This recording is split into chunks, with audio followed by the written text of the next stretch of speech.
Good afternoon. Welcome to Swain High School and the first broadcast of the 2016 women's soccer season for Swain. Today Swain will be taking on the Jaguars, which is a new early college school from the Tri-County Jaguars, I believe. Swain comes into the game with a 1-1 record. They fell to Smoky Mountain in their first game, an away game, and their home game, this past home game, they beat their rivals Cherokee 1-0. I'm going to be joined today by Brent Davis. Say hello, Brent. Hello, Coach Outlaw. Thank you. And we have a kickoff. It's going to be interesting because this is the first season for the Jaguars. Their inaugural season. We'll have them here at home now, and we'll play them again a little later in the season away. Swain is in your white jerseys going from right to left, and the Jaguars will be going from left to right there in the bright orange jerseys. Not very. Can you see those, Brent? The bright orange jerseys? Yeah, the bright orange jerseys. Can you see those? I can see the, yes. Okay, great. Kylie Pond for the Devils. Whoa! Gets a touch on the ball and then is tripped. I think got a foul call there, so Swain will have a free kick from about 30 yards out. Lineups for today's game for the Swain Lady Maroon Devils. Starting out, well, I'm just going to give you the lineup from beginning to end because I don't have the lineup that's got the starters on it. But number 1 is Kendall Cochran. Number 2, Jesse Richards. Gabby Lane is wearing number 22 today. She's on the field. Aaliyah Big Meat, number 4. Mary Villagomez, number 6. Brett Patillo, number 8. Reagan Beck, number 9. Kylie Pond, who we saw touch the ball a minute ago, is number 10. Haley Cooper, number 11. Mae Duncan, number 12. Catherine Murray will be wearing 13. Elena Booth, number 14. Brene Reinhardt, number 15. Josie Parker will be wearing 16. Faith Long will be in the yellow jersey there on the right side in the goal. Laura Booth is number 18. Cassie Ford, number 20. Malia Langstaff, number 21. Sarah Ann Davis, number 23. And Charlotte Queen Jackson, number 24. The coach for the Maroon Devils is Gary Ledford, assisted by Janet Schuler. And, of course, our athletic director here at Swain High School is Neil Blankenship.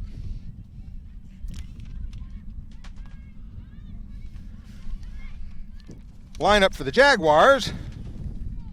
I can give you the starters here. Number 3, Mabel Alesh. Number 4, Grace Chastain. That's a good soccer name. Number 6, Skylar Bolliard. Number 7, Cheyenne Fetter. Number 9, Maddie Taylor. Number 11, Kimberly Diaz-Mincha. Number 13, Rachel Robinson. Number 14, Keely Crawford. Number 15, Brenda Garcia. Number 18, Cecilia Escobar. Number 22, Taylor Cook. Substitutes for the Jaguars will number 8, Chloe Studley. Number 16, Charisse Kingsley. Number 20, Cece Mendoza. Number 23, Kayla White. Number 24, Allie Davis. And number 25, Hazley Nifong. Well, it's a gorgeous day here in Swain County in the mountains here. It's almost spring-like, has been for about the past week. So the bright sunshine helps us out here, and hopefully we'll have an enjoyable soccer match. Throw in for the Devils. It's going to go out. It'll be a goal kick for the Jaguars. There's a pretty steady breeze blowing from the stands into the press box here. The flags are standing out. So it's a little breezy here, isn't it, Coach Outlaw? It's very breezy. I think that's the understatement of the year there. We're definitely, if we had any hair, it would be waving in the wind. Yeah, speak for yourself, Coach Outlaw. Speak for yourself. Okay. But it is a beautiful day out here, and it's almost spring-like. That's absolutely right. It is. The grass is starting to come around. It stays dormant here in the winter, and about this time of the year, when we get a little rain and a little heat, it'll start turning green. Jaguars are about to cross half line, but they don't quite make it. Catherine Murray just on their tail. Laura Booth got a touch on it there. Catherine. Okay, cleared out of the back. Back up, there's one through. Laura Booth is defensively making the move, and Faith Long gets her hands on it and picks it up. Tucks it away safely. She distributes it, tries to distribute it. Charlotte Queen gets on through. Kylie Pond gets a touch on it.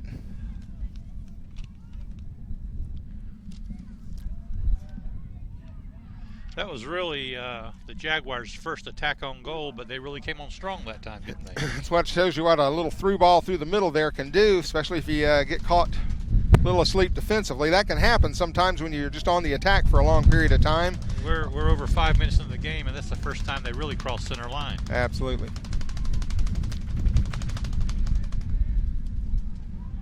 It's Kylie Pond. Plays the ball up the her right-hand sideline, goes out of bounds. It'll be a throw-in for the Jaguars. Pond has moved up this year. She played most of, her first 2 seasons at sweeper, and Coach Ledford's moved her up to kind of a defensive midfield position, but she's certainly a key player on this team and can make quite a difference. Laura Booth boots it out of the back.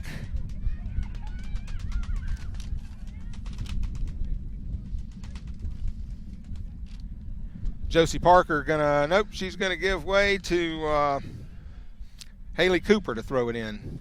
Cooper throws it in, gets it to Gabby Lane. Laura Booth puts one well up into Jaguar territory. So Brent's visiting us here from Mississippi, Purvis, Mississippi. How long have you been doing some press box work in Purvis? I've been doing Purvis soccer for about 5 years, and before that for the Oak Grove Warriors for about 8 years. All sports at Oak Grove, but my son is the head coach for the Purvis Tornadoes, and so I do the announcing for my oldest son's team. This is his 9th year of coaching. Awesome. It's going to be a corner kick for Swain. Looks like Pond's going to come over and serve the ball up. See if we can get some numbers in the box here. It's a good opportunity for something to happen. Pond's going to hit it with her right. It'll be an in-swinger coming in. She puts it up, and we get a touch on the ball, and that's going to put it out for a goal kick. Who has it got a foot on that ball? I missed. Might have been Mary Villagomez that got a touch on that ball. More times you can put it in front of that net, the more chance you have to score. Absolutely correct.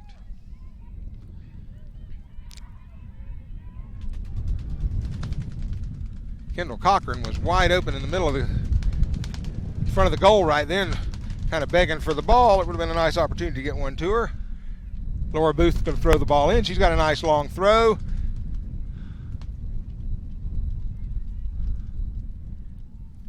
I think Brene Reinert might have touched that last for the Devils out of bounds. Charlotte Queen Jackson played it in toward the middle. Swain's kind of certainly dominating the field possession, huh, Brent? Absolutely. We're over 8 minutes into the game, and it's all been done with Swain on the attack.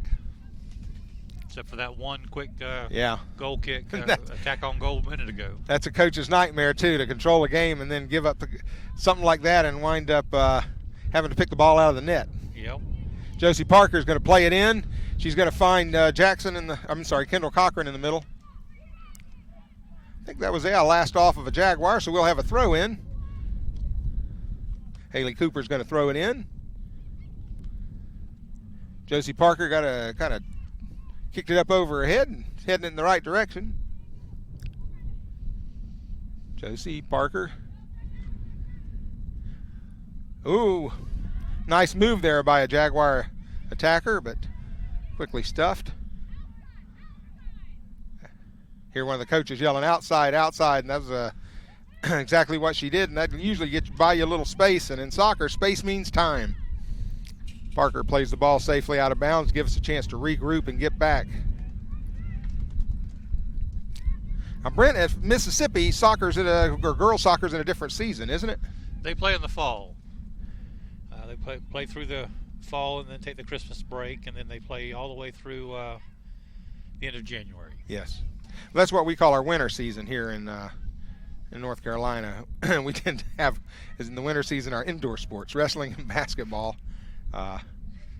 Yes, my son also coaches football, so for about 2 weeks every year they overlap. Yes.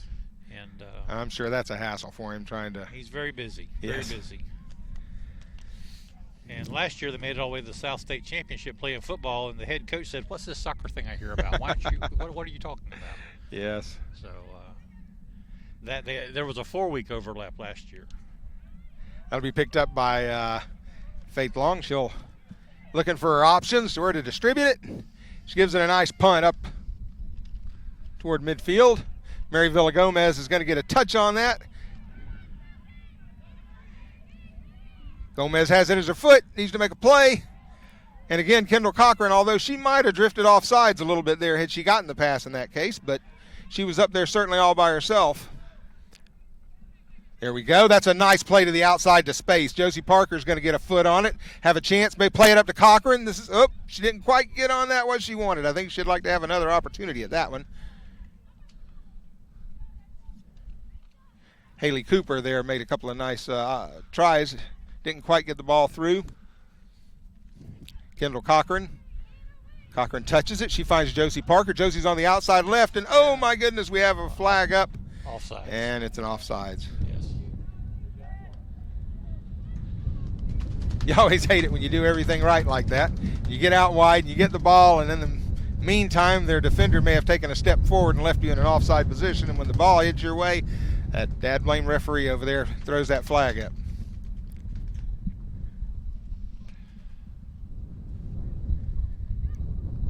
Free kick coming out of the back.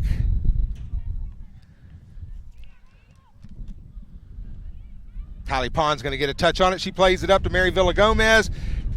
We have a shot, and we have a goal for Swain. Kendall Cochran, number 1, took a pass from Mary Villagomez, and at 28:08, the 28:08 mark in the game, Swain's going up 1-0 with 28:08 left in the first half. That goal was certainly due. They were working the ball real good right in front of the goal. It was time for a score. I agree with you 100%. And it was a perfect shot. She shot at the far post, and then it was a perfect shot on goal. Absolutely.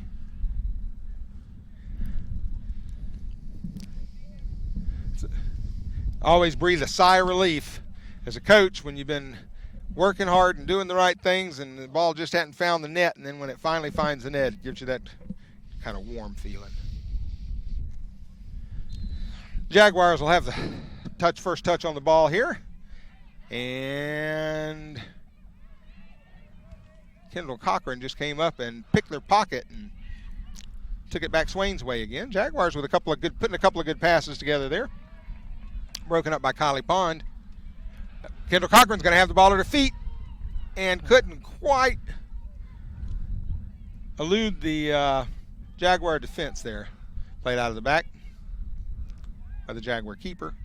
Laura Booth gets a touch on it. Laura's playing sweeper for Swain this year as a center spot in the back. It's kind of in some ways a quarterback position on the field. She's got the whole thing in front of her. She sees the whole field. She should be the one in the back doing the most screaming, her and the keeper. Cochran plays it up, trying to find Villagomez up near the in the 18-yard box, but put a little too much on it. It's going to leave a goal kick for the Jaguars.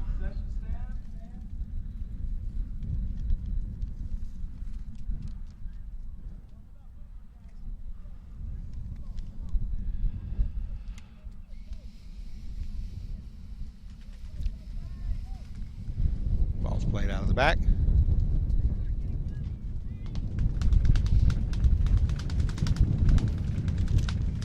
Renee Reinhardt giving chase defensively. Kylie Pond takes it in the middle, gets another touch on it.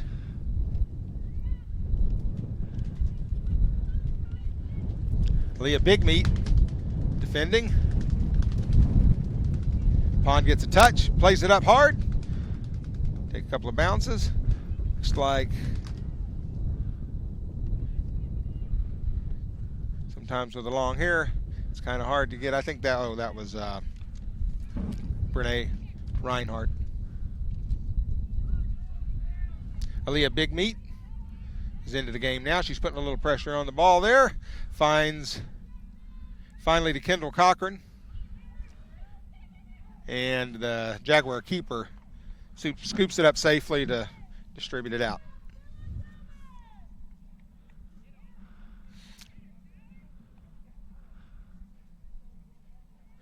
I had the opportunity, it's either last year or year before that I went down and did a camp. It was summer before last. Summer before last. I went down to Purvis. I was invited by Brent and his son and was able to do a soccer camp down there, and they have a nice facilities and a nice program.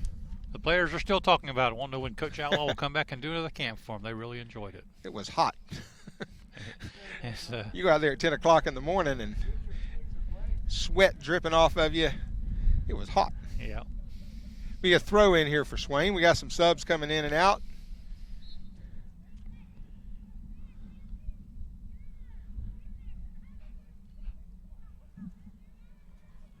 Haley Cooper was fighting for the ball there in the middle. Looks like Kendall Cochran's got it now. She's going to take a shot for the back post. And it's going to be a bit wide right.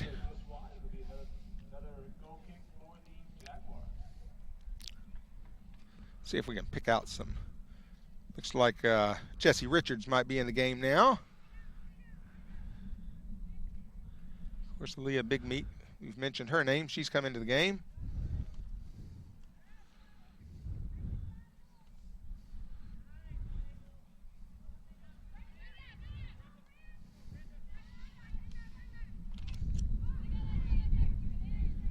His last touch by a Jaguar. Haley Cooper will throw the ball in for Swain.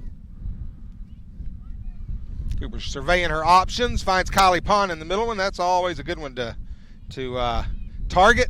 Pond takes the ball to the right-hand side, looking to try to find Brene Reinhardt out there wide right.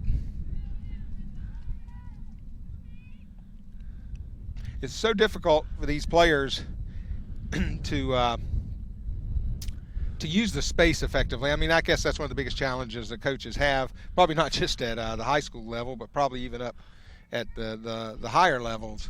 But space, I mentioned it early, space equals time. There's a ball played into the middle by Kendall Jackson.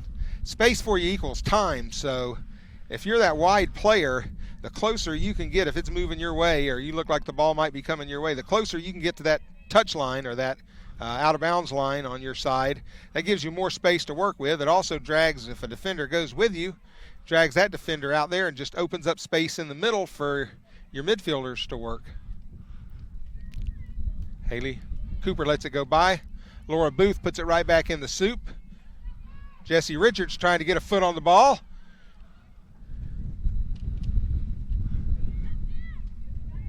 Booth puts it back in again. It's always an advantage if you got somebody back there that can just put it right back where it came from. Pond takes a long shot, and from about 25 yards out, Kylie Pond slides one in on the near post with 22 minutes and 42 seconds left in the game, in that first half. That was a beautiful shot, really, from about the 30-yard marker. Okay. Almost at the outside of the center circle. Yes. She kept that one low. I've heard it said that as long as you shoot the ball low, you'll never have to worry about it going under the goal. If you shoot it high, you always got to worry about shooting it too high and it going over the top. Swain got into the center circle a little too quick that time on the kickoff. No. I guess it was mistouched some way by the Jaguars.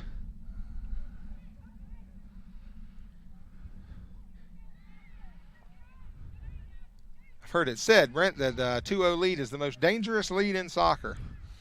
But I've never heard a coach say that he would give up that second goal and keep his 1-0 lead. Well, a 2-0 lead is dangerous with only 22 minutes remaining in the first half. There's a lot of soccer still to play, and you can't lay back and get comfortable at this point. You're absolutely right. Just like well, here they got the ball right here. All it takes is a good connection by somebody, and once again the Jaguars worked it down right in front of attacking the goal. very quickly. That presents a dangerous situation. Yes. Because you spend 5 minutes playing on your side of the field, and all of a sudden, bam, you're down there. Yep. And that's what apparently the Jaguars are capable of doing. Mm-hmm. Nice throw in by the Jaguars.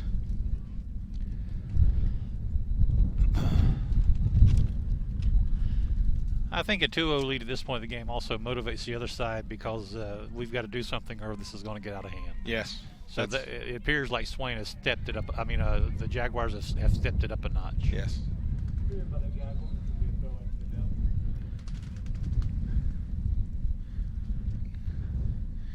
Going out of the game for Swain is going to be Haley Cooper.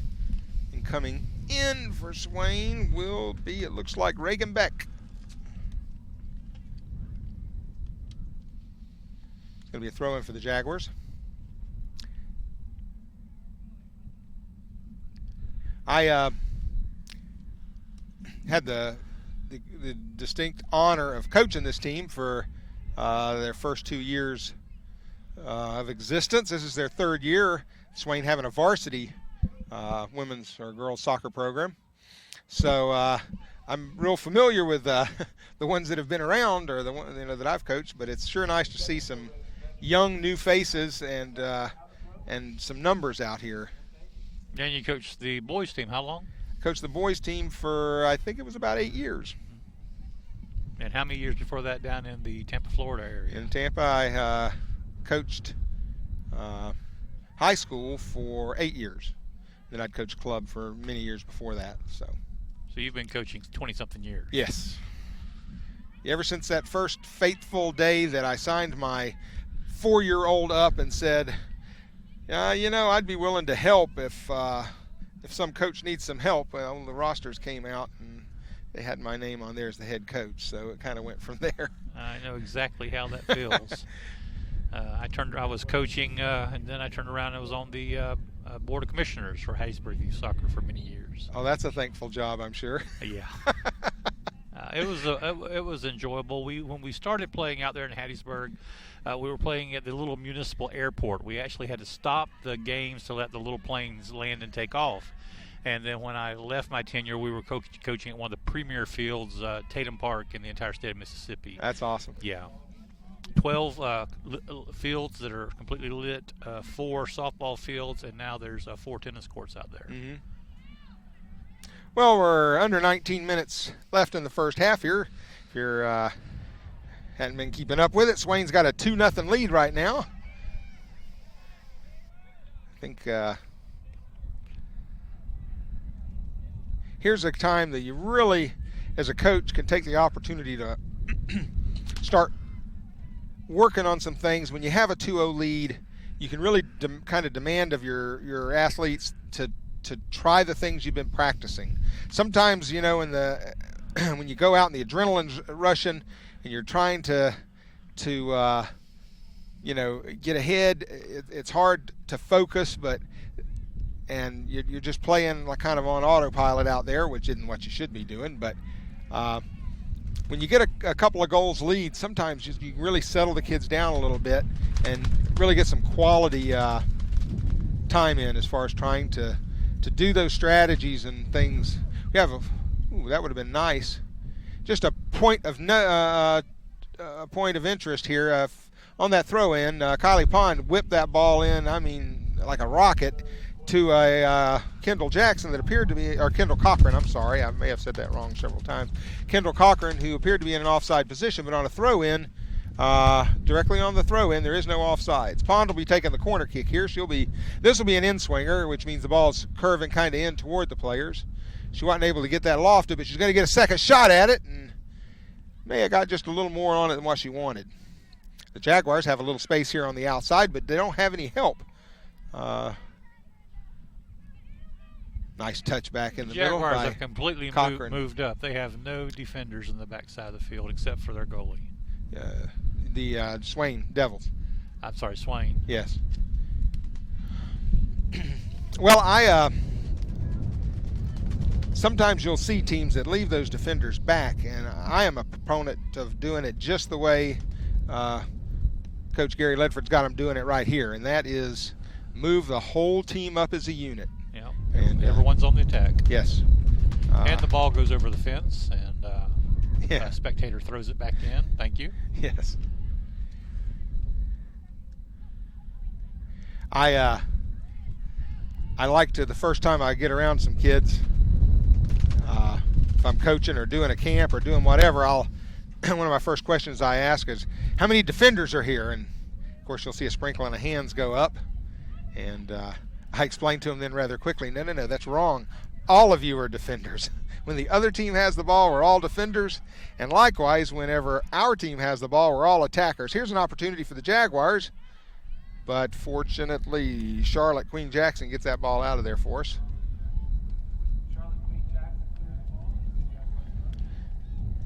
Jaguars will have a throw in. And thrown directly to the goalie.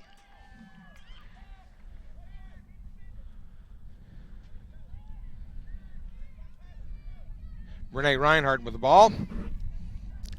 She's looking out wide right for Richards. Richards needs to get back in an onside position. She's just a little off there. If the ball happens to come to her now, she's all right. Aaliyah Big Meat with a touch there, plays it on. Kendall Cochran's got the ball. She's going to play the shot to the right side. Sneaks it in the right side for a goal for Swain. Beautiful. That was a beautiful goal. Shot. Once again, shooting towards the far goal. This team is well coached there, Outlaw. Yeah, it appears to be. Now, with a 3-0 lead, you don't want to relax too much. No. It's still 15 minutes to go before the half, and but Swain is really dominating here. Yes. And I've been on both sides of these kind of games, and I have certainly been in the situation where I've had the new team. I started a new high school one year. We had our Freedom High School. Yes, in North Tampa.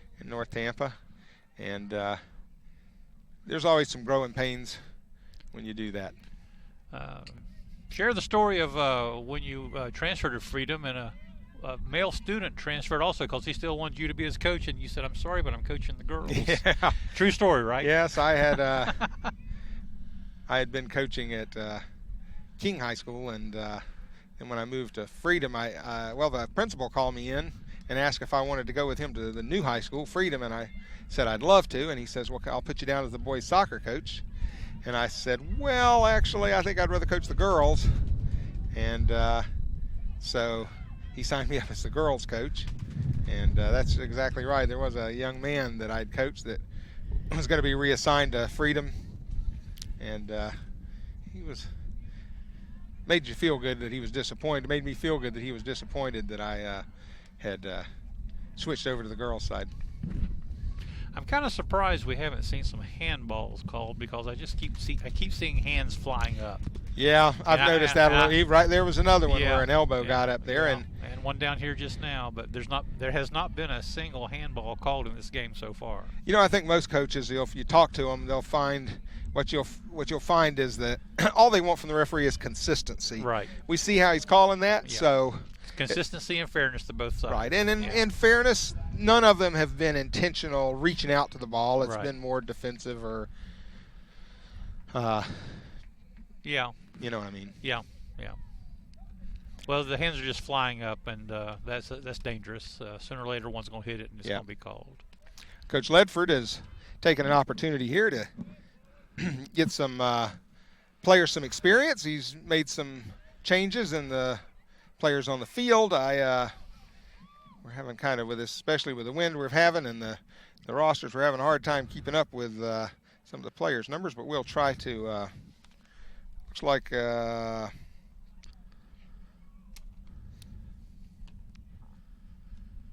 Gabby Lane has moved back to defender on this left side. That's Queen Jackson still in the game. It's easy to see those black numbers on the orange jerseys. A little harder to see that black jersey on the white. Whoa, Mary Villagomez. On the white jersey, especially when the ponytail covers up the number. Yes. And, the front number is a little too small, and when they turn around, there's a ponytail hanging right over that back number. It makes it difficult. Yeah. It's like we're going to have a corner kick coming up here for Swain. I think Pond has been given a break. She's taking a breather on the sideline. She's taken all the corner kicks up to this point. And it looks like, Haley Cooper's going to take the corner here.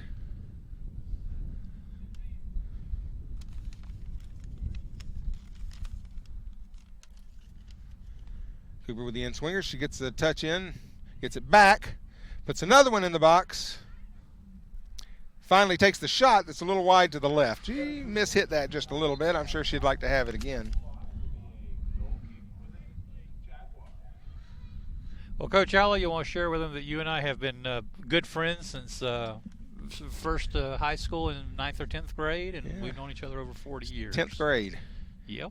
10th grade. I remember we had a physical education class together, and I remember our lockers were close to one another, and there was this one locker that for some strange, all the locks looked just alike, and for some strange reason, this one locker had about 15 or 20 locks locked on it, just through the wire. The lockers were wire, and there were 15 or 20 locks there. Well, let's stop right here and tell the coaches had said to memorize the serial number of your lock. Yeah. And my friend Dave Outlaw here said, I'm not going to do that. That's the stupidest thing I ever heard. Yeah, and then what happened? And then my friend Brent Davis picks up my lock while I have my back turned and clicks it on that locker along with those 15 or 20 other locks, and I had to come back after school and spend a while trying combinations on all of them before I got mine. You memorized your serial number after that, didn't you? Yeah, whatever.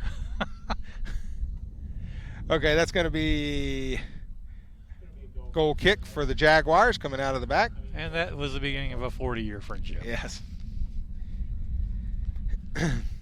This field here, we plan on, if I can get the thumbs up from Joe Holt, our cameraman, we plan on filming several of these games, I guess, right? Yes, okay. I think you'll see in some of the subsequent games, this is just a gorgeous field. If you haven't ever seen it before, it's still, like I mentioned earlier, coming out of dormancy right now. But athletic director Neil Blankenship, this field is his baby, and he spends a lot of time on it. And for all the years that I coached here, I can't count how many times I've received compliments from other coaches when they come and say, this is just the most gorgeous field we've ever played on. There's nowhere in the stadium that you can't look and see mountains. There's mountains all the way around the stadium. It is just a beautiful setting. It is, and I think those of us that are around here all the time take it for granted sometimes, but it is just gorgeous. Elena Booth going to throw the ball in. Oh, referee says she picked her back foot up just a wee bit. When you make those throw-ins, or take those throw-ins, both feet have to stay down through the follow-through of the throw-in. Looks like the Jaguars are going to make a keeper change.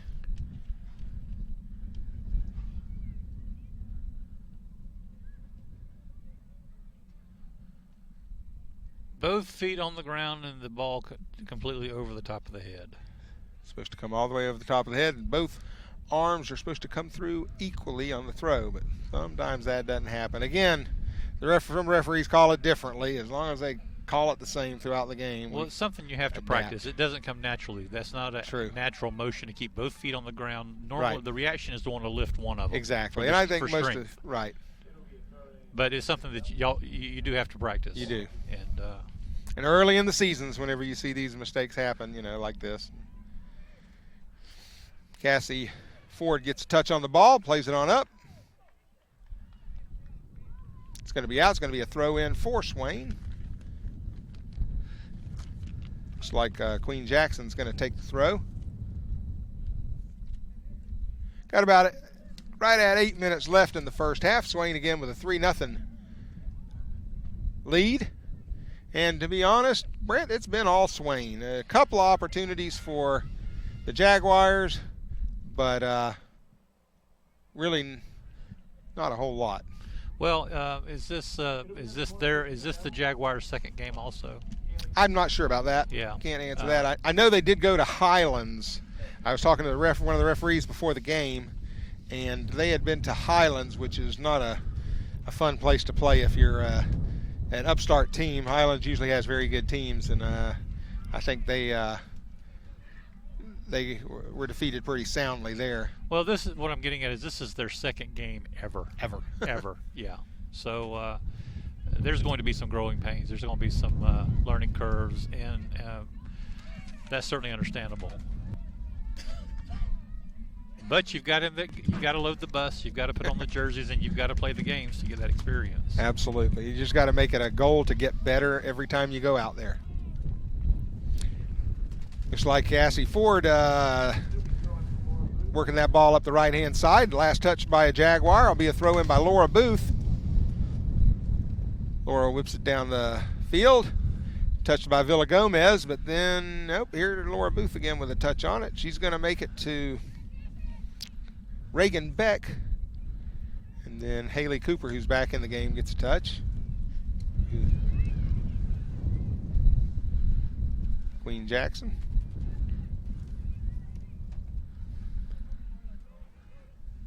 Nice. Oh, tried to, it would have been a, could have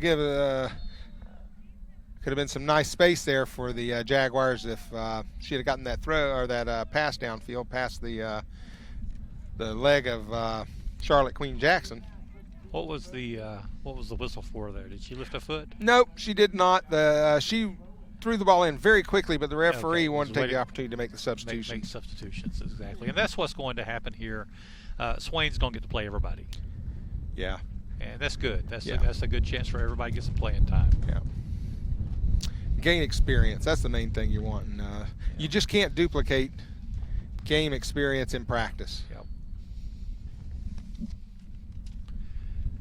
And those that aren't starting are typically your younger players, and very soon down the road they'll be your starters. Yeah.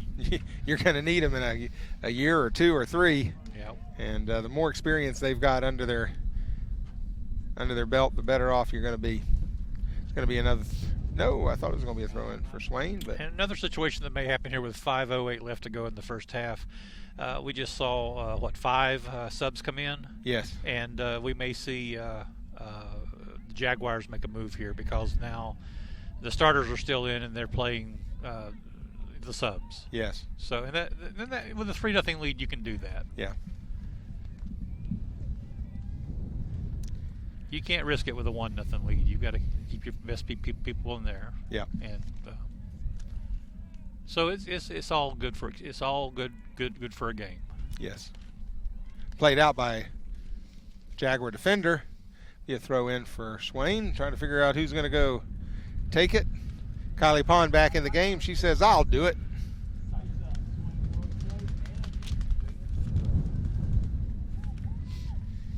Now, I know Coach Outlaw, both your kids played yes. very, very well, and there's another goal, just there's a dribble. An on goal there, yeah. Just some confusion in the back by the dribble in.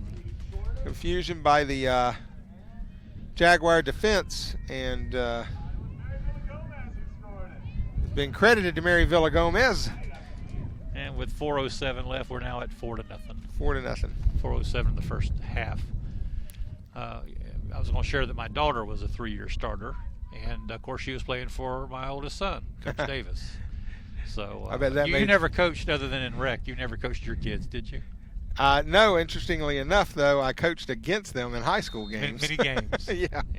My and there was a big headline: Outlaw versus Outlaw. Yes, there was, because we were in a large county, had 23 public high schools in our county, Hillsborough County, and I coached at one, and my son played at another, and we played against each other about 3 times, and I hate to say it, well, I don't, I guess, but he came out on the good end of that twice, and we tied once. So the younger Outlaw won. Yeah, whatever. That's okay. I had more career high school wins. Of course, he played 4 years, and I coached how many? Played out wide left. Aaliyah Big Meat's got the ball at her feet. And your daughter ended up playing some college ball, didn't she? Both my kids. Both? Okay. Yeah, my son played at a little small college in Mobile, Alabama, Spring Hill College. Right. And my daughter got to ride on the airplane. She played at University of Houston.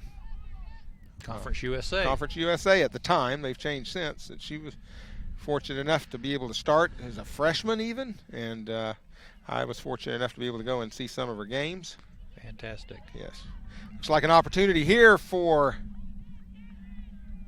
the Jaguars. Had a situation where the pass might have been going to a player in an offside position, but since it never got there, we didn't get the flag up, and that's, I think, the correct way the officials are supposed to do that. Another opportunity here, but Gabby Lane plays it out wide, and then the Jaguar attacker kicks it past the goal line for a goal kick for Swain. Faith Long will be taking the goal kick. Yeah, I think the rule is the ball needs to go past the person that's offsides for the flag to go up. Is that correct? And no, really it isn't. If the way it was explained to me was if it doesn't matter, if that player doesn't matter, then she's not in an offside position. So she can even be in an offside position when the ball is played toward her, and if she steps back onside to get to the ball and doesn't touch it till she's onside, it's still an offside, because when the ball was played, it's that moment the ball was passed to her, the moment it was touched by the player passing it to her, she was in an offside position. Yeah, and there was the first handball of the game. We did get a handball. That was a little more blatant than all the others, so I'd say our referee is still consistent. Yes. That's all we ask for. Yeah. Well, you'll spend a lifetime explaining offsides in soccer. Haley Cooper coming up with the ball. Oh, makes a nice move to the right, looking for Kendall Cochran. Kendall got to be careful there because she'd kind of eased into an offside position, but now she's back, I think, in an onside. Oh, she's flirting with danger there. Here we go. Oh, there we go. Gabby has another handball. Now, yeah. Gabby Lane played that ball up to that was a handball Cochran. Called against the Jaguars. Yep. This is just a little further out than Pond scored from earlier on, but main thing is get it up in there and hope for the best. Finds Cochran. Cochran tried to make a move. Got the ball taken. Aaliyah Big Meat now takes it.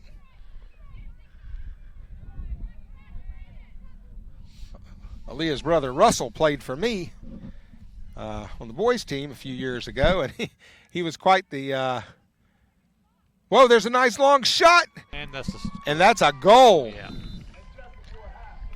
Kendall Cochran with 15 seconds left. 5-0. Make it 5-0. Just kind of a note here while we have a second. In high school soccer, there is a 9-0 mercy rule. A 9-run rule. 9-run rule, yeah. It's got to be at least halftime. Well, we're going to make halftime, and there's a good chance this game will go the full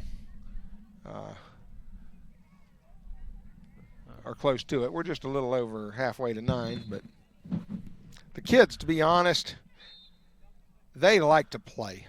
Yeah. They hate to see the games cut short, but likewise, I'm not really knocking the rule, because sometimes when you're getting your lunch handed to you, and that's the end of the first half.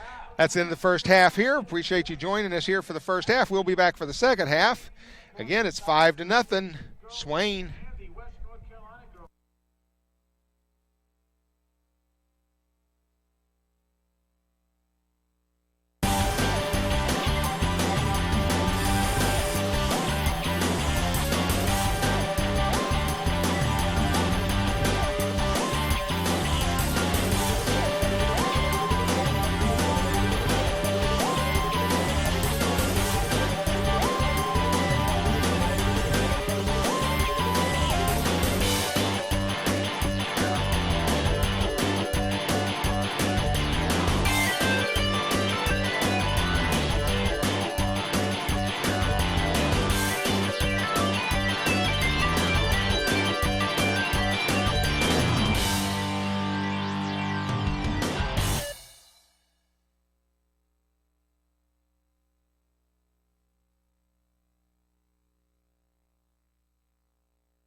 Eva's got the ball. She goes up the middle and passes it to Anna Jane Gray. Karina's there on defense as they move up the field. It's a battle between teammates turned bitter enemies tonight. Oh, and the first goal of the night goes to the orange team. And Anna Jane is almost clotheslined by Eva. This is exciting stuff out there, people. To continue with some of the introductions, Murren Myers is out there and Memphis Taylor. Arizona Blankenship is playing for Sisa along with Ia Grant and Izzy Driver.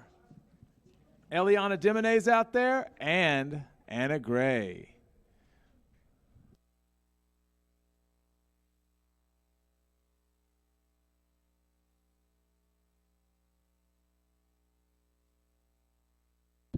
Emma runs down the field to stop the ball and sends it away.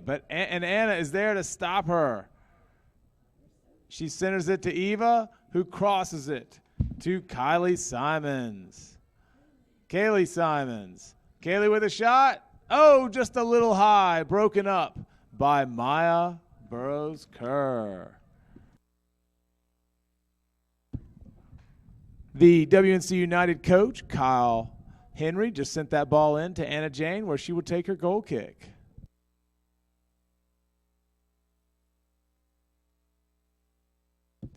Look at those teammates go at it. And Sophie Matz takes it down the field and cleared by none other than Even McCrae. Erilyn gets the ball out of there along with Eliana.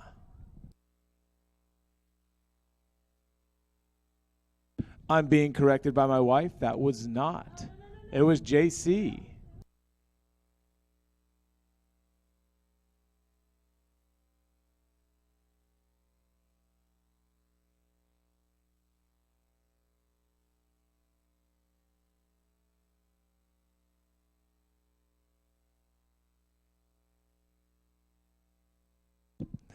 Murren Myers just cleared that ball down the field and started this play. Broken up by Erilyn Eli. Very nice. And Emma will not be denied. Surrounded by 4 yellow players, but won't give up. Maya Burrows-Kerr goes over to help her, but just a moment too late. Looks like Erilyn's going to take the goal kick. And look at that wide open down there, JC on the far left side. Centered up, and it's in the goal.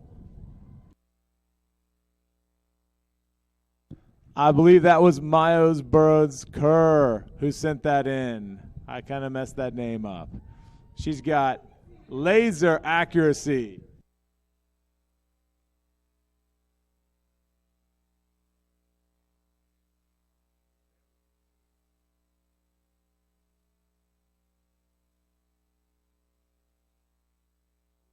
A nice cross to Karina, but Anna Jane's having none of it. And a nice, Kaylee scores. A big score by the yellow team after a nice high ball gets past the Orange's defense.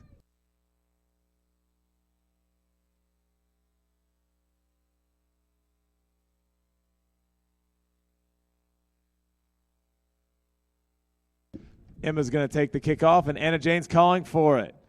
But Karina is there to stop it, and Kaylee sends it wide. Coach Kyle saves the ball and is going to give it to the orange team. A big throw coming in. Kaylee sends it wide. Nice decision to kick it into space. And Erilyn is there. But JC stops the ball and sends it wide, clears it for the orange team. Now it will be a yellow throw.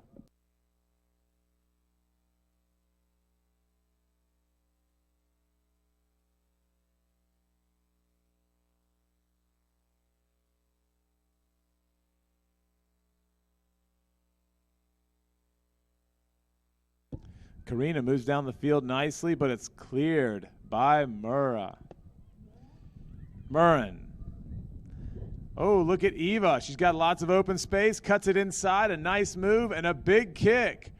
Just gets by the defense of number 17, Eliana Dimone.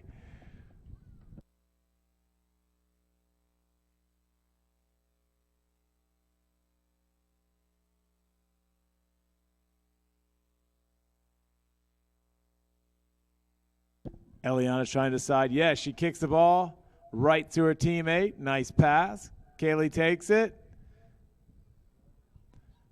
Looks like they're going to do a kickoff. No, they're not, Karina says as she moves down the field. No one could get Korean. Mern's trying, and Eva finally breaks away with it.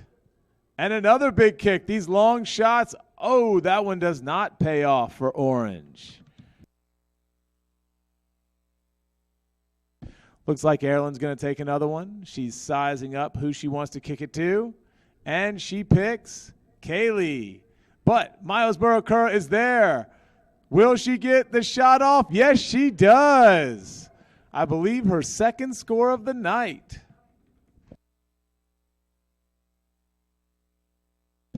Karina looks upset. This is when she's dangerous.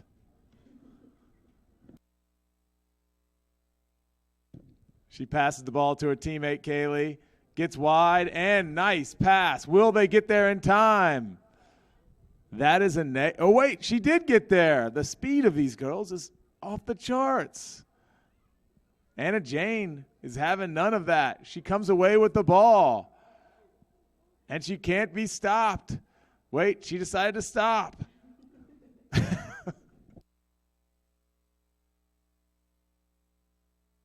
I believe that was Sophie Matz who cleared that ball away for the yellow team. A good decision. And now Eva comes around, making sure that everyone is paying attention. Again, the speed is incomprehensible. Eva goes to the middle, moves to the middle, a nice pass broken up by Dimone, and then Kaylee takes it down the field. But Casey says, no, not in my house. That's not Casey, that's JC, my wife, once again corrects me. Oh, and Anna Jane gets one off the uprights, and it is so close. It does not go in. And it will be a yellow kick when play resumes. It is Emma Dimone who will take this. Eliana Dimone. My wife gets her third correction of the evening.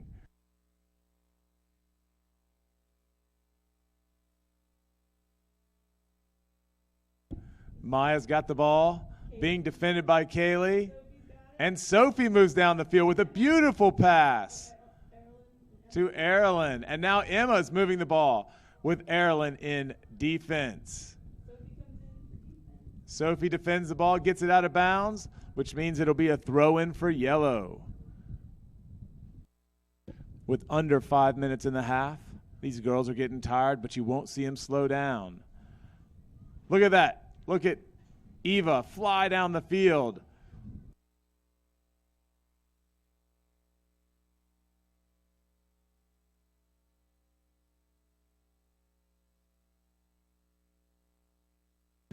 It'll be a kick by Karina. Yellow gets it down the field. Oh, this looks like a good play.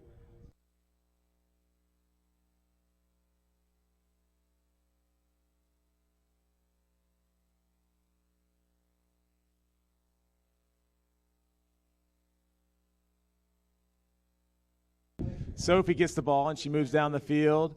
Oh, a nice pass back to Erilyn, who gets the ball out, but no.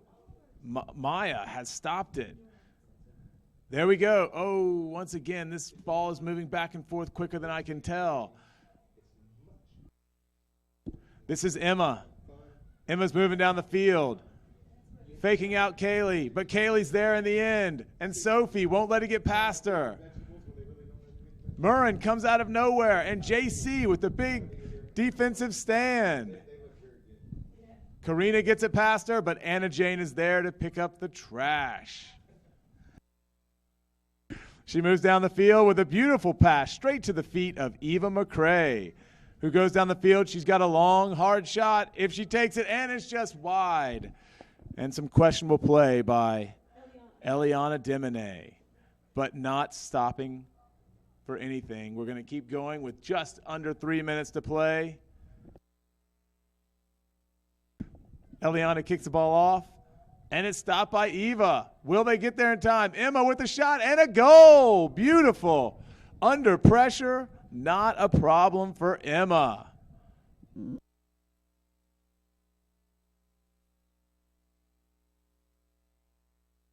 I think that's it, ladies and gentlemen. Let's give these girls a big hand, keeping us entertained. This is the future of Swain soccer and soccer all over Western North Carolina. So you'll be seeing them again out here in about 6 or 7 years.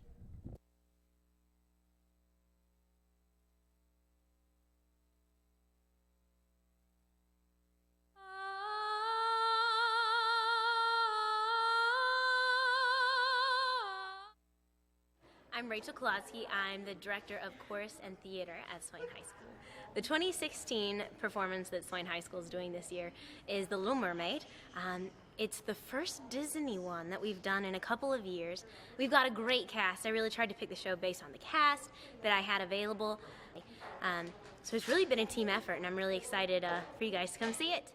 My name is Madison Travitz, and I am Ariel in The Little Mermaid. Well, I started singing when I was really young.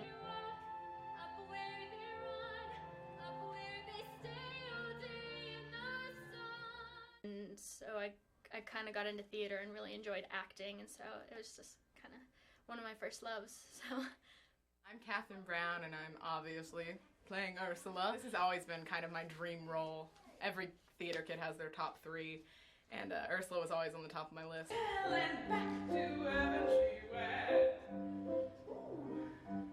Next, what did I do? Daughter number 2. I was so excited when I found out we were doing it, and so of course I immediately auditioned. My main reason for always wanting to do theater is I have a very big personality as it is, and theater is one of those ways where you can let it out and no one's going to judge you for being larger than life. On a bottle, don't we, boys? Yeah! Where's it? Don't tell me. Well, don't ask me. Is one of them? I'm Prince Eric. I'm really surprised. They've helped me a lot become to where I am today, and they've helped me get my confidence level up to where I can actually sing in front of a lot of people and not be nervous. When will she come again, calling to me? I'm Jay Gilbert, and I'm retired as drama and chorus teacher here at Swain High. The show starts Friday, and it goes Friday night, Saturday night, and Sunday afternoon, and also the following weekend. So I'd encourage everybody to come out and see this great play.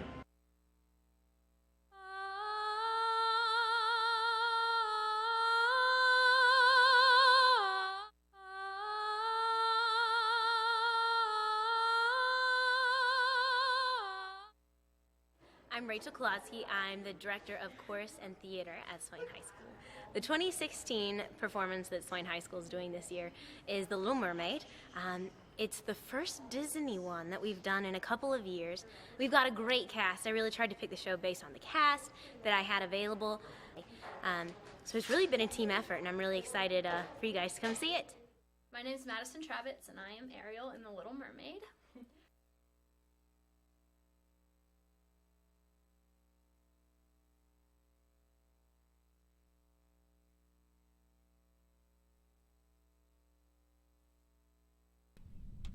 Welcome back to Swain High School for the second half of our soccer matchup tonight.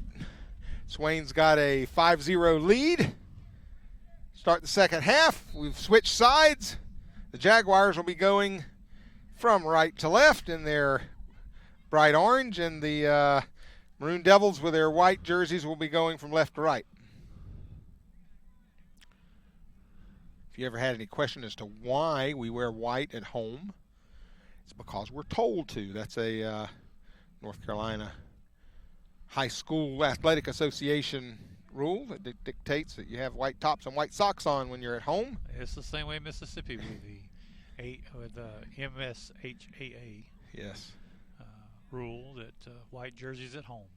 And it's funny because, well, it's not funny, but the Activity Association or Athletic Association, it's called one in some states and another in the others, but they dictate how big the numbers have to be, the fact that you can't have any other colors on that white jersey, can't have any designs or anything. You can have an American flag on that jersey, and you can have your school name on there, and you can have your numbers, and that's it.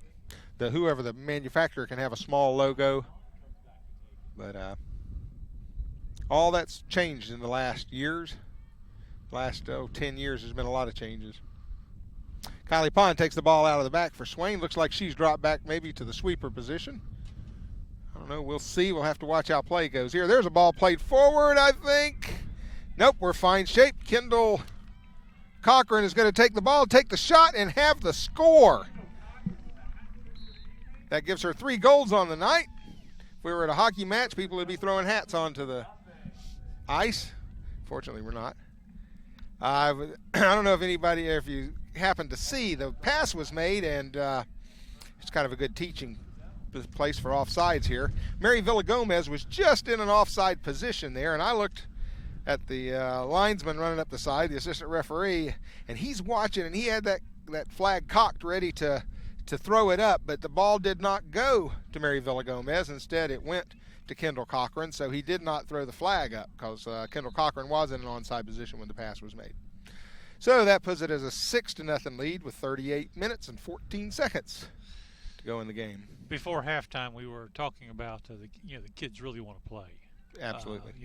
If you're the away team, it all starts about 3. Well, if you're close, about 3 hours or so earlier when they load the buses and make the trip. And if you're the home team, I guess, do the players get to wear their jerseys on game days?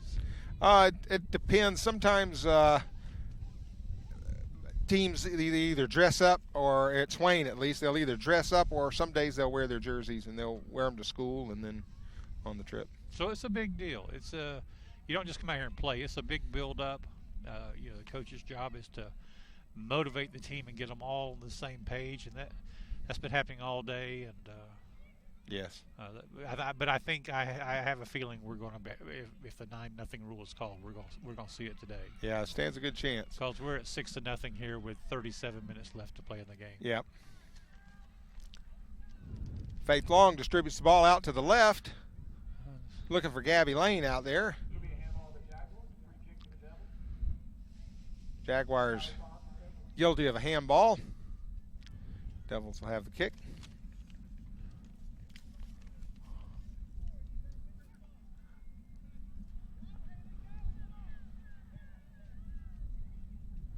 Ball's going to go out of bounds.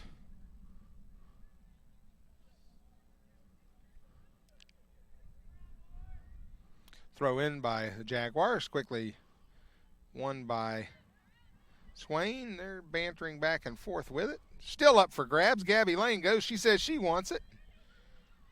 She's going to cross the ball right in the middle. Finds Mary Villagomez. Villagomez, couldn't quite get a good free shot on it. Yeah. Had Brene Reinhardt on the right-hand side there. I think that was Brene. Was open and wanting the ball. Ball's kicked out by Swain. Haley Cooper looks like she took one in the chops there. I've coached Haley for a while. Haley's tough. She may go out of the game, but she won't do it willingly.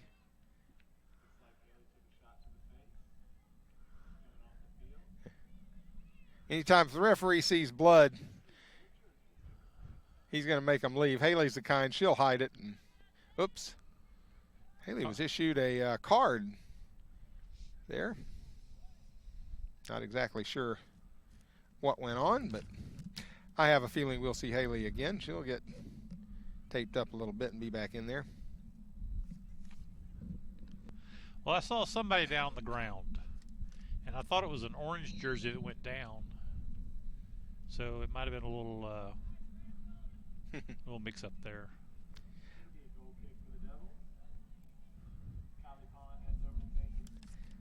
Bond will take the corner kick for Swain.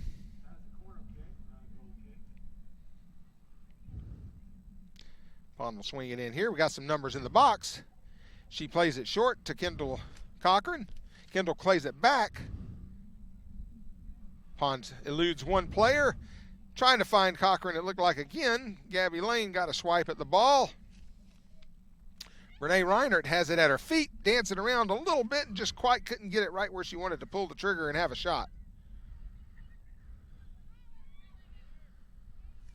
Catherine Murray here at right defender is going to throw the ball in.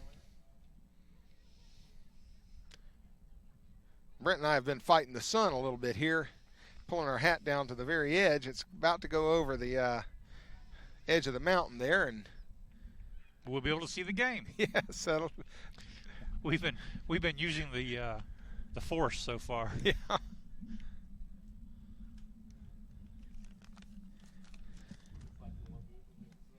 Laura Booth's going to throw it in for the Devils on the left side. She whips it in. First touch by the Jaguars, but played out then by the Devils.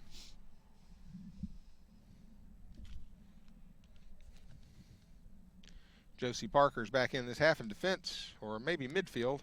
I think she might be playing midfield. Here's a ball played up. Mary Villagomez is going to give chase, but the Jaguar keeper was able to safely corral the ball. Catherine Murray plays it to Kylie Pond. Pond backs it up to Laura Booth. Laura's looking for Renee Reinert. She gets a touch on it, but then played out by the Jaguar midfielder or defender. Reinert's going to throw it in, finds Pond real short. Pond's going to whip it into the box. I don't think Kylie quite got everything she wanted on that one. She'd like to have another go at it. Laura Booth at the touch. Josie Parker. Kylie Pond. Josie Parker's giving chase on this one and plays it safely out of bounds.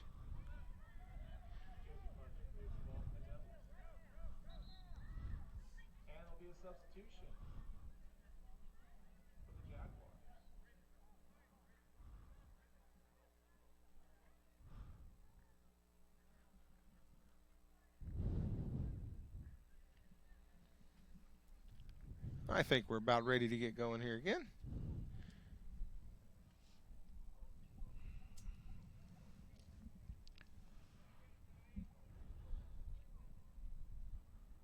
Ball whipped into Pond.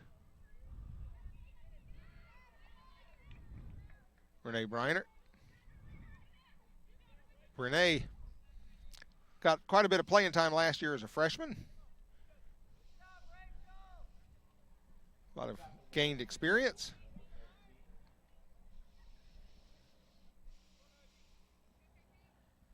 Pond. This is her third year as a starter. She was a valuable member as a freshman and even a team leader last year as a sophomore. Laura Booth plays it out. Laura Booth is, she's another, I'd mentioned about Haley Cooper being tough. Laura Booth's another tough one to have in there.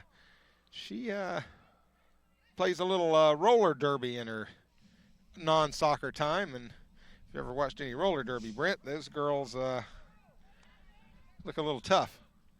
Yes, they do. You ever played roller derby, Brent? No. No? No, I skated in high school. I could skate. I could skate pretty well. Did a lot of skating with my. I skated by. Huh? I skated by high school. Yeah. No, I actually did a lot. True. My cousin Joel Barfield, I think you know Joel. Yeah, I knew Joel. And he could really skate, so I hung out at the skating rink a lot. But no, the only roller derby I've ever seen has been in movies. Well, these girls, I've seen them they're in the parade sometime.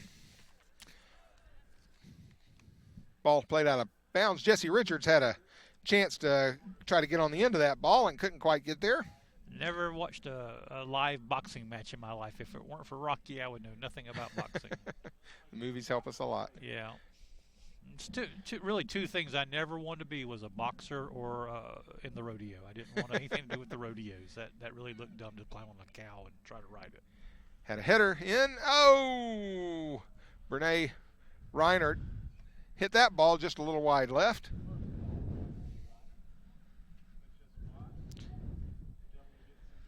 Jessie Richards up there up front. She's getting a lot of playing time in, and as a freshman, that's a great experience for her. And another thing is good to see there is the height the girl has. You like to see something like that in the box when you get that ball whipped in there. And Scott, hopefully she'll stick with it and have quite a soccer career here. Got a lot of freshmen contributing a lot this year. Kendall Cochran up top. She's a freshman. Aaliyah Big Meat's got some touches on the outside. Played outside mid a little bit. Another freshman. There's Jessie Richards. Had that opportunity right there. Oh, Kylie Pond's going to get a crack at it. And it's over the goal. Yeah. I believe that went through the uprights. I'm not sure. That should be 3 points. Yeah, it doesn't work that way.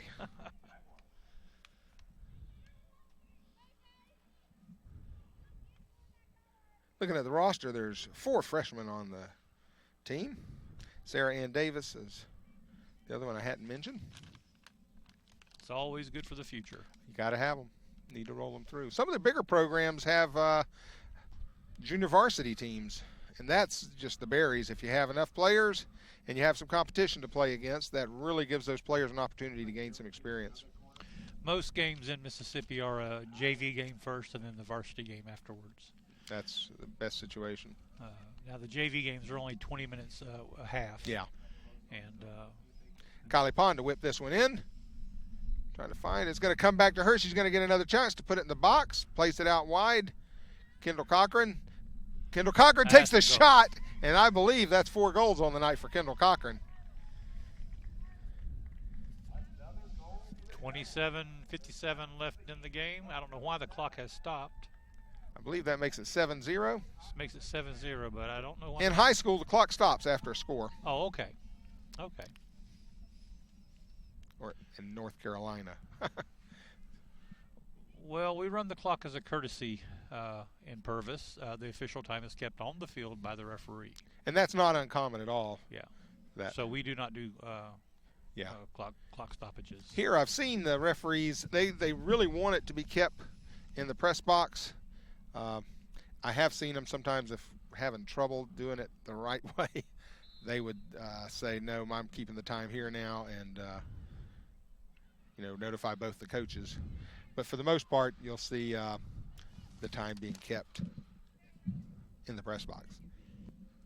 Of course, fans were Americanized here, and when I first came up in soccer, it never was kept on a scoreboard at any level. The official had the official time on the field, and the clock would always be stopped with 2 minutes left in the half and 2 minutes left in the game. Yep. And then you'd wait for the official. Here we have an opportunity. Gabby Lane's going to get on the end of this. She's got a one-on-one with the keeper. She takes the shot, and she scores. Nice score by Gabby Lane there. Got a ball out in front. She settled it down. She looked. She saw what her opportunities were. She took the shot, and she buried it. She gets a nice high five and congratulations, or low five, and congratulations from Coach Ledford on the sidelines. 27 minutes and 9 seconds left in the game, and it's 8-0. And if we figured this out right, if one more unanswered goal by the Devils, and that'll be it for this game. It'll be calling the dogs and put out the fire.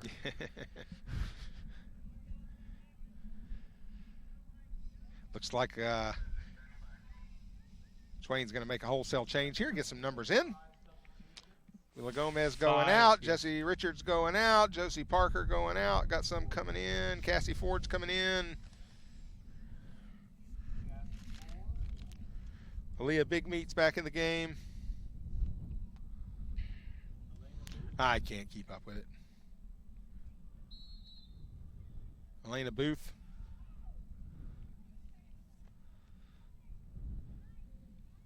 Catherine Murray gets a hoof on that, saves it. Oh, tried to save it before it went out of bounds and couldn't quite keep it in. Well, the sun has finally crested behind the mountain. Temperatures are dropping. Yeah. It's still a nice evening here, but with that breeze, it kind of cuts through a little bit. Aaliyah Big Meat. And yes, Dave, I can now see those orange jerseys. Kylie Pond's going to come over to the sidelines and take the throw in. Kylie's got a rocket for a throw. She doesn't always need to use the rocket, but when she wants to, she can send it, and there she does. She finds Kendall Cochran. Kendall trying to get a touch and get around the Jaguar defense.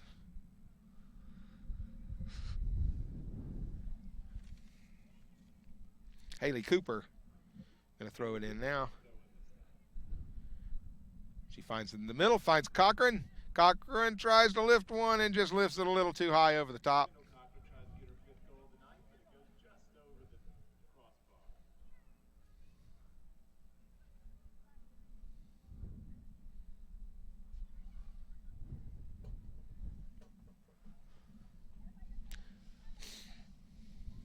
Aaliyah Big Meat gets a touch, and it wasn't what she had in mind. Went off her leg and out of bounds. It'll be a throw-in for the Jaguars. 23, the other freshman, Sarah Ann Davis, is in the game. She got a touch on the ball there. That's nice to see.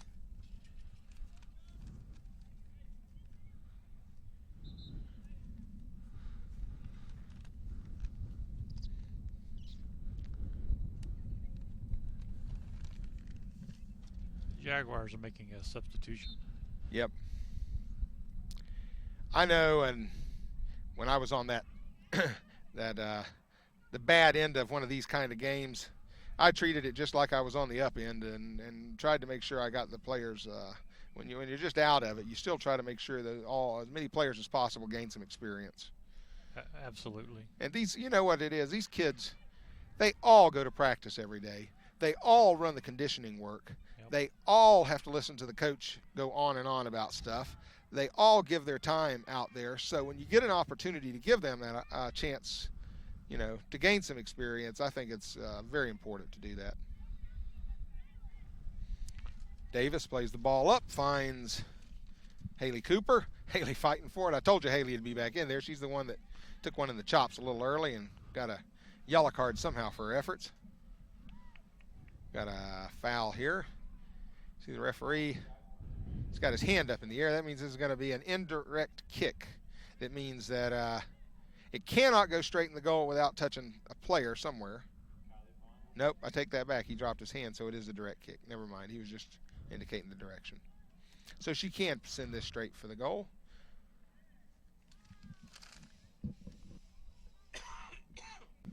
Kylie was trying to lay that ball in front of our attackers up there somewhere, so I think she was looking for Kendall Cochran, trying to lay that ball in front of her and got just a little too much on it. Got 23 and a half minutes left in this second half.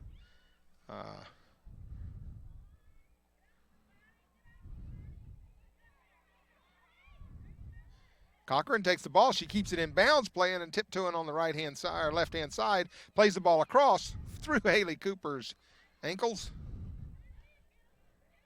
Cooper gets back on it. If there's bodies flying around, very often it's Haley Cooper in the middle of it. See, somehow. I used to hate whenever I was coaching scrimmaging against her because you wind up with bruises. But that's the way soccer's played.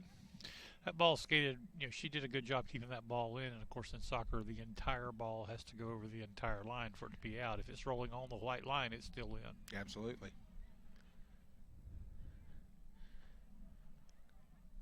Whoa. Pond swung that right across the face of the goal, literally. If she had got a little more hook on that ball, she may have scored directly in the goal from a corner kick. Yeah, you're absolutely right on that. It's sometimes, again, we're kind of Americanized with our sports, but in soccer, that whole ball's got to pass across the whole line, and that includes in the goal as well. That ball can be, we're used to in American football, if the tip of the breaking the plane breaks the plane, the right. nose of the ball breaks the plane, it's a touchdown. But in soccer, that entire ball's got to go past the entire line. Cassie Ford to throw it in for Swain. Gets a few extra steps before she has to throw it in. Find Haley Cooper's head. Haley kind of skimmed it. She's trying to find somebody wide left. No, she turns it back to the right. She eludes a couple of players and plays the ball herself. Didn't quite get on it what she had in mind, I don't think.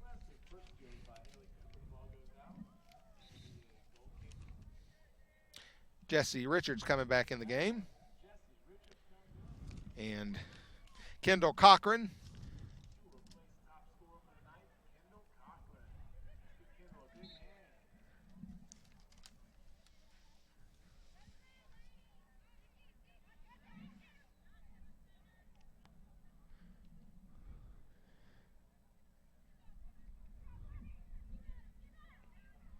Pond plays it wide left, and be a throw in for the Jaguars.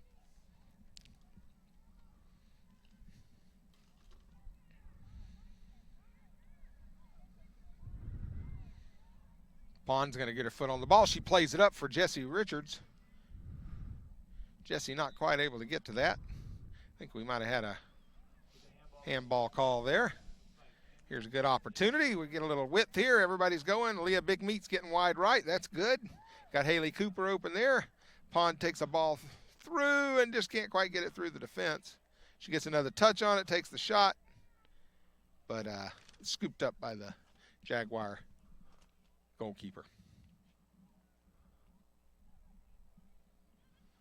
David, you mentioned that PE class some 40 years ago. What I recall about that was we were playing some tag football, some flag football, and you took a handful of dirt and grass and put it on the football. Yep. And when the quarterback walked up to it, he looked at, well, when the center walked, he looked at it, and you said, "Oh, I'm sorry, I'll wipe it off." And he picked up and handed you the ball, and you ran and made a touchdown. That's right. And the coach said, "That's a touchdown." Yep. It only works once. It never worked again in that class. That's the first thing I remember about you. Apparently you remember the padlock. I remember the padlock. Cassie Ford going to throw the ball in.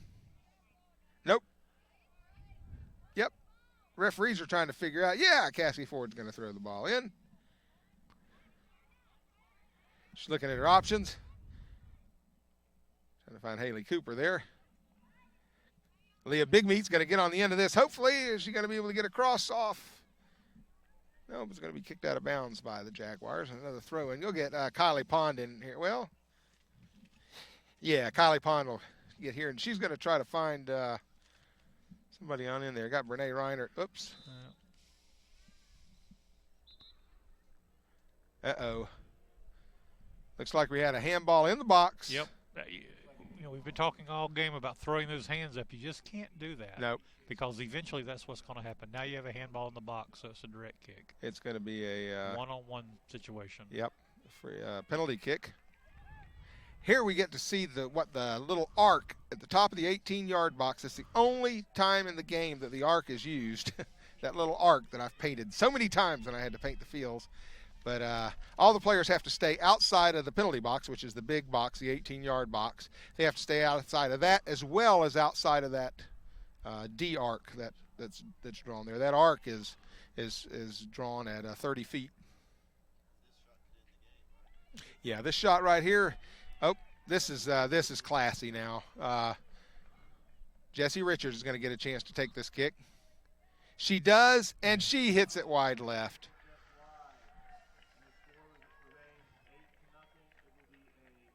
That was awesome. Kylie Pond's got a rocket of a shot, and when you're up, 8 goals. I know Jessie worked hard. I think she, in the Cherokee game, had an opportunity to take a shot and didn't quite nail it. So they gave her an opportunity to take this penalty kick. The Jaguars are making a goalie change. Yep. I think this is the same switch they made in the first half. They're doing the same thing in the second.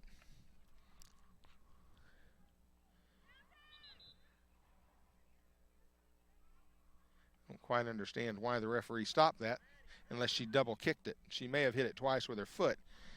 But the way the rule is, that ball, when the goal kick is taken from that 6-yard box there, it must clear the 18-yard box before it's touched by another player.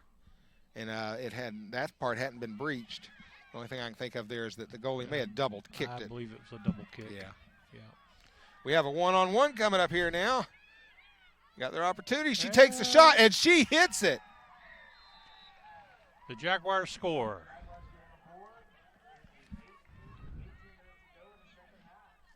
with 18 minutes and 5 seconds left in the second half. The score now will be 8-1. 8-1. So our chances of having a full game here tonight are getting greater. Yep.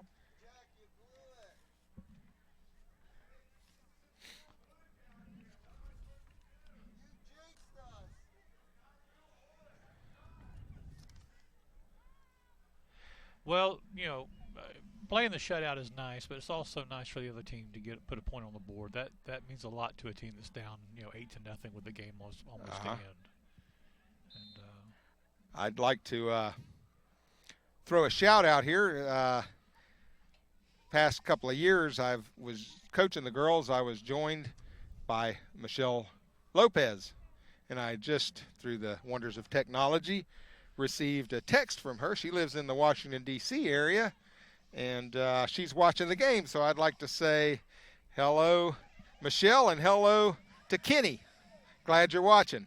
hello, I hope Kenny's watching. He better be. Hello, Michelle, and hello, Kenny. Jessie Richards gets a shot. She's going to get to follow it up.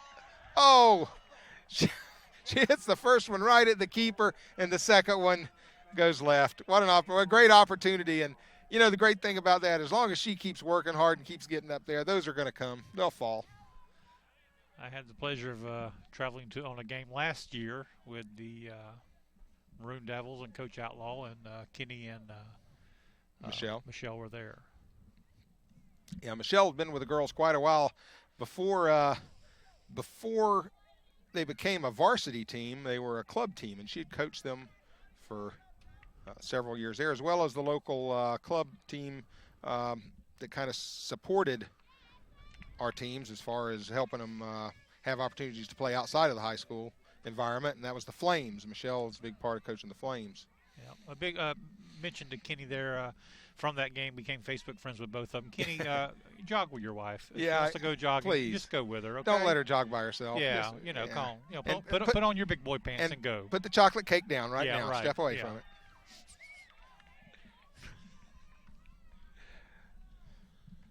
Going to be a goal kick here for the Jaguars. I apologize. I'm not calling more names out for the Jaguars, but I don't have a decent roster for them. We tried to take a picture of one with my phone and use that, but my phone keeps going black, and so I haven't been able to. Nice ball across the middle there by Kylie Pond on the corner kick. Davis out of the back tries to put it back in the fray.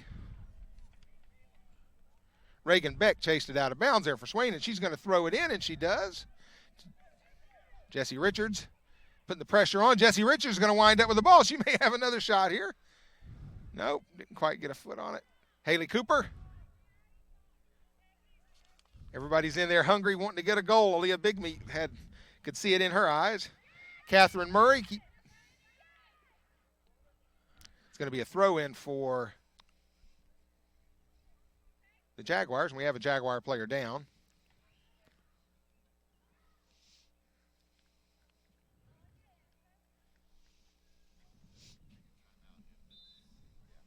All right, we're going to take a timeout here for a minute.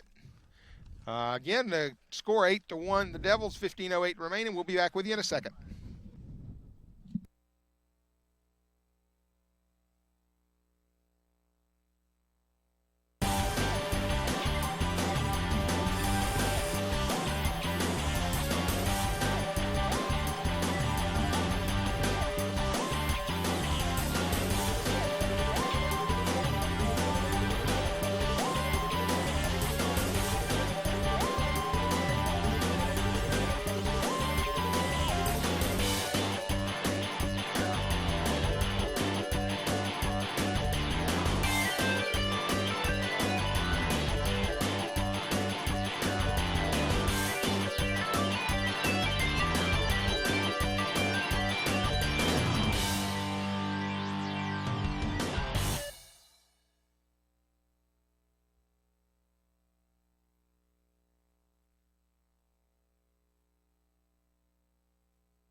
All right, we're back. Again, 8-1 Maroon Devils.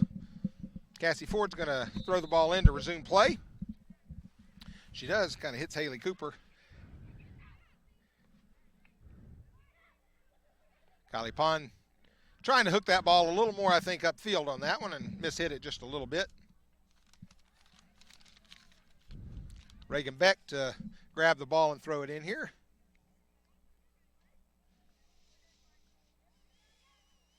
Places it in. Going to be another throw for Swain. Beck's going to do it again. Throws it downfield, finds Jessie Richards. Jessie can't quite settle it and get it the way she wants it. So Beck will throw it in again. Haley Cooper. Kind of gets tough. I mean, you say, well, shoot, we're in front of this goal all this time. We should be easy to score, but your defense pulls back likewise, and there's a lot of orange shirts between you and the goal.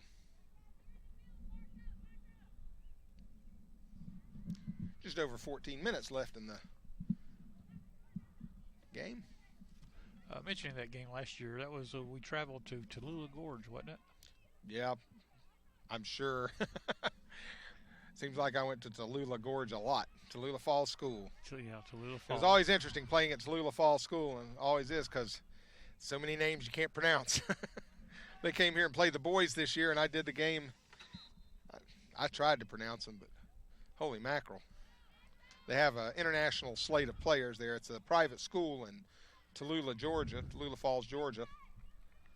And they get kids from Japan and Korea and Germany, and it's tough. Going to be a throw-in for the Jaguars here. Not a lot. No, maybe not. Not a lot, but over the years I've attended many of your soccer games, and I recall one where you said, you know, the team was going to eat, and I said, well, do you pay for it? And he said, no. You said, no, the kids have to each pay for it. And I was feeling magnanimous, so I bought lunch for your entire team. Do you recall that? I remember that. And after the game, 3 kids walked up to me, and I thought they were going to say, they said, you bought lunch for everyone, didn't you? I said, yeah, I did. And, I was thinking they were going to tell me thank you. They said, why was it there? Can I have my $10?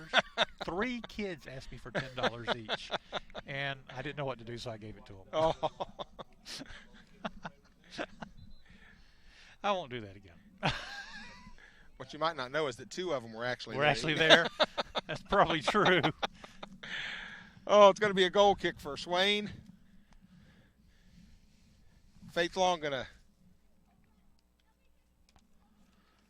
well, she's trying to find somebody to take the goal kick. She doesn't want to. I'm happy to see Faith Long out here. I really, really am. Faith is a senior this year. I had her in physical education class. I've asked her to play every year, and she's a sportaholic. She plays a lot of sports, so I certainly don't hold it against her, but I'm so happy to see her come out and give soccer a try. It's going to be a throw-in for Swain here. Catherine Murray's going to throw it in. Murray throws it in, finds Gabby Lane. Gabby makes a good touch and a turn, plays it up to Haley Cooper. Cooper, looks like a pinball down there with the ball going around. Gabby Lane. Gabby is tenacious defensively, and we hadn't had a good opportunity to see it here. But we played against Franklin last year, and either last year or year, I think it was last year, and Gabby, we put her in at defense, and she was just almost had the girl in tears. She stayed so tight on her. Villa Gomez is going to get a chance here, takes the shot, looking for the near post. Going to sneak it in on the near post past the keeper, and keeper made a good play on that ball. Got to make a clarification here. Through the amazing technology, we're hearing from Washington, D.C., and I said, Kenny, you need to put on your big boy pants. P-A-N-T-S, pants. Just want to clarify that. Okay. That ball's played out of the end for... Kenny's a pretty big, muscular guy. I want to keep straight with him. He always just picked the wrong teams to pull for. Is the only thing I noticed about Kenny is professional teams. He always pull for the wrong teams. Hey, we're from Tampa Bay. What are you going to say? We don't have room to talk. Hey, I consider myself a North Carolinian now. I've been here for over 10 years. There you go. Going to be another corner kick for Swain.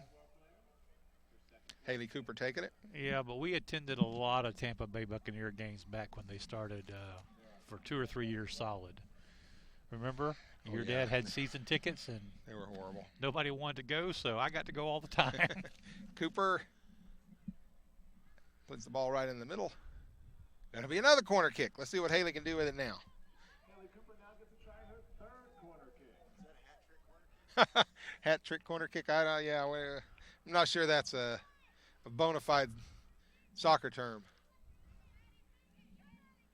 Cooper makes a nice touch to the inside so she can get her right foot on it, but doesn't quite hook it the way she'd like to.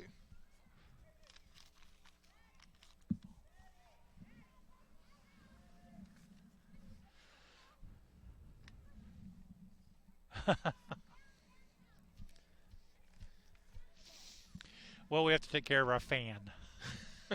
We have a fan in Washington, D.C. We have to take care of her. Ball's played out of the back. Cooper gets a touch on it out of bounds, so we're going to have a throw in now for Jaguars. 8:53 left in the game.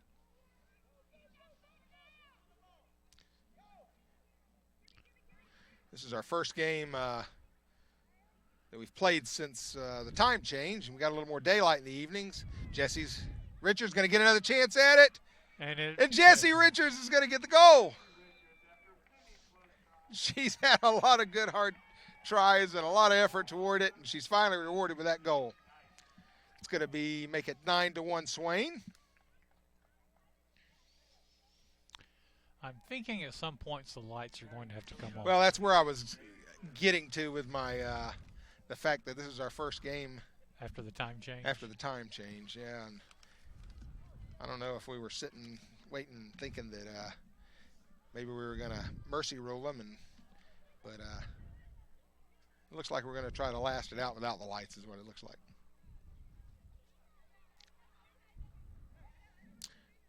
Jaguars will have the kickoff here. The score is now 9-1 for the Devils with 8 minutes and 24 seconds left to play. Ball's in play.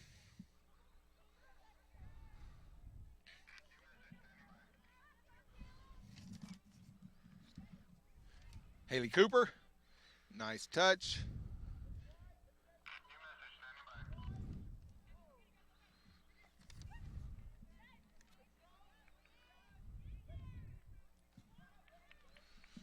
Eight minutes left in the game. The score is Swain 9 and the Jaguars 1.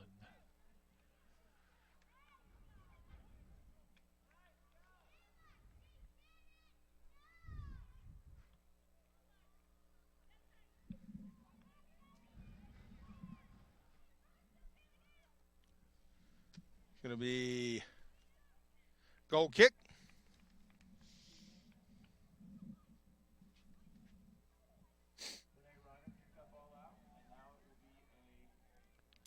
Been a lot of goal kicks coming out of the back for the Jaguars. That's a good indication for your offense if you're on the team, if you're on the other team.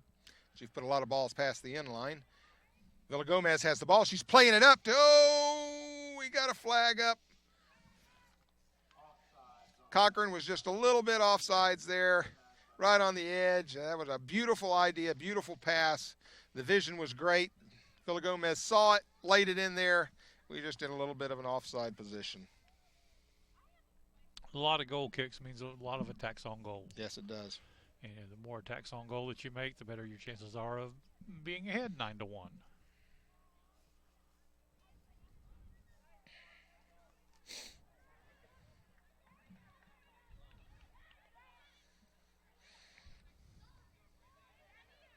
Gabby Lane played that one up. Gabby stays with it. A little bit of that tenacity I was talking about. Jessie Richards with the touch on the ball. Tries to play it up. Find Villagomez. Oh, Villagomez has the ball. Plays it across. Oh! Off the front that post. Was Brene Reinert that got that ball off the near post. Off the near post, yes. I just got another text from D.C. Really? Michelle, I'm almost afraid to ask. Michelle sends you her regards. Okay, hello, Michelle. Going to be a goal kick out of the back. Referee signals to bring it on. Just under well, 5 3/4, right at 5 3/4 minutes left. Villagomez with a touch. Villagomez with a shot. Oh. And a save. Nice save for the keeper. The keeper pulled it Caught down. it in her hands just the way she was supposed to. Kylie Pond. Pond has in the middle of that. Davis. Pond again. Yeah, talking about Michelle Lopez, if they were still here in Swain, we would probably be looking at her across the field. She would probably be the head Absolutely, coach. she was she was going to take the team, and she and Kenny decided to move to the D.C. area. Throw in for the Jaguars.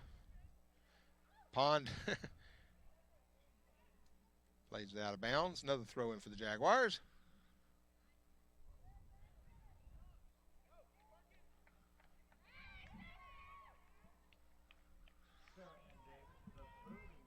Sometimes you just get so tired of seeing the ball being played in one area, you want somebody to just haul off and kick it to the other side of the field, and that's kind of where we're getting at right here.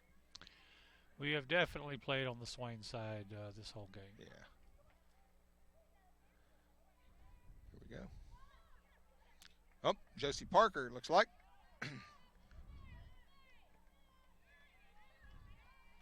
Josie plays the ball up, finds Villagomez. Villagomez, like she might have had about one to beat there. With 4:08 left, I'll also share another story where Coach Outlaw here talked me and my wife to playing at age 30. We started playing soccer at age 30, and in an adult co-ed league. Adult co-ed league, and Villagomez plays it up to Kendall Cochran. I'm sorry, excuse me, Brent. No, that's okay. Kendall was offsides, in an offsides position again there. You know, as a coach, sometimes you think some people are like, why are there always offsides? But I always look at it like they're aggressive. They're being aggressive. They're wanting to get in a good scoring position. So I don't look at that as a negative. And if the defender, takes 2 steps up, boom, you're offside. Exactly. And a lot of times it's known as an offside trap. Yep. But we were playing that 30-year-old co-ed league, and I headed the ball one time in my entire career, and my glasses went further than the ball, and I said I would never do that again. So my one and only header. Well, another interesting note on that, I mentioned earlier about how I started my coaching career in soccer because I said I could help out, and I could help a coach out, and then my name wound up on the roster as head coach. We have an opportunity here. Anyway, somehow by getting my name on that, I also wound up on this list of people they called to find out who wanted to play a co-ed soccer league. And, I said, well, okay, that sounds good. A good opportunity to learn as much about soccer as possible. I thought, what the heck? If I'm going to play, I'm going to sign my wife up too. So she got home from work that day and found out that she was on a soccer team in a soccer league. So she was unsure, but turned out to be a wonderful thing. It was one of those adult leagues where we all had little young'uns, and the referee would actually stop the game for a kid crying on the sidelines and give us a minute to go over and soothe the kid a little bit. I think you also signed up your buddy and his wife, too. Yeah, I did. Drug in. Yep. Throwing for Jaguars. Got just under 2 minutes left here. And that was in the Plant City area outside of Tampa, and then shortly after that we moved to Hattiesburg, Mississippi. And when they found out that I knew what a soccer ball was, you were a coach too. Yeah, I was quickly asked to coach, and then quickly asked to be on the Hattiesburg Youth Soccer Board of Directors. And but it was a lot of fun. I coached all 3 of the kids, and it's a good deal. Get your kids involved in soccer. Yeah, it'll make them sleep better at night. Right? That's reason enough right there. That's reason enough right there. It'll teach them teamwork. And soccer is one of the less expensive sports to get involved with. My son decided to play football in the 6th grade, and I found out what expensive was when he switched from soccer to football. And of course, he's in his 9th year now of coaching both soccer and football. So. Gomez passed it off. Josie Parker plays it up. Looking Elena Booth was wanting to get the ball over there. Parker lifted that. Nope, she stepped onto the field, it looks like, a little too far. 35 seconds left in the game. The clock has started moving its quick movement there. If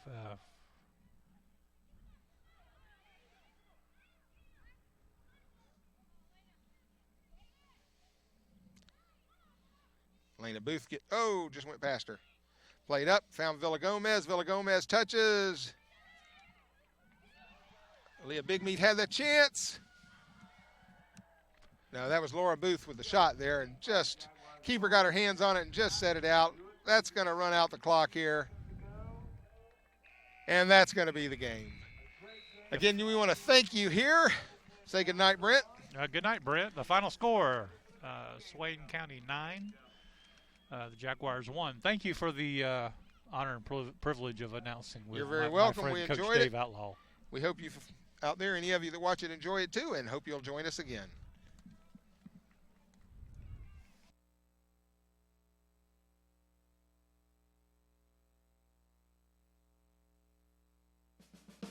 Here's a great way to support Swain County Schools. Your contribution to the Maroon Strong Fund will help provide needed funding for important projects that directly impact our students' education. Not all projects can be supported by state or local funding, so the Maroon Strong Fund was established to help fund programs that would otherwise be canceled. A few of these programs supported by the Maroon Strong Fund are the Summer STEM Camp, where students are able to interact with new technology, and the One-to-One Technology Initiative that supplies all students grade 4 and up with their own personal laptop. We'll keep you up to date on how the fund is doing through our social media outlets such as Facebook and the Maroon Devils Network. Thanks for all your support. The Maroon Strong Fund is an education fund for Swain County Schools operating under Community Services of Swain, Inc., a 501c3 nonprofit organization.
I'm Cadet Colonel Jeremy Morton. I'm here today with the Junior RTC.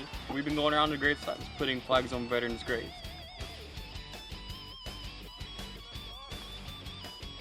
And we're just giving back to the community, I guess, and helping all the veterans and all the people that served in America.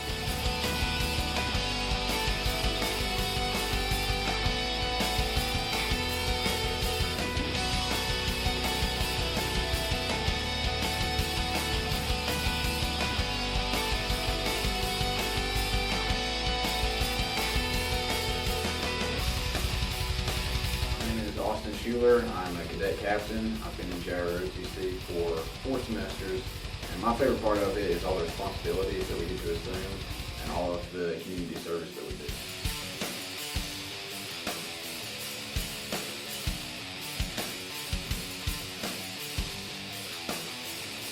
I am Carmen Bryant, Cadet Airman First Class. This is my first semester, and I joined JROTC because it is fun to learn and it's really entertaining.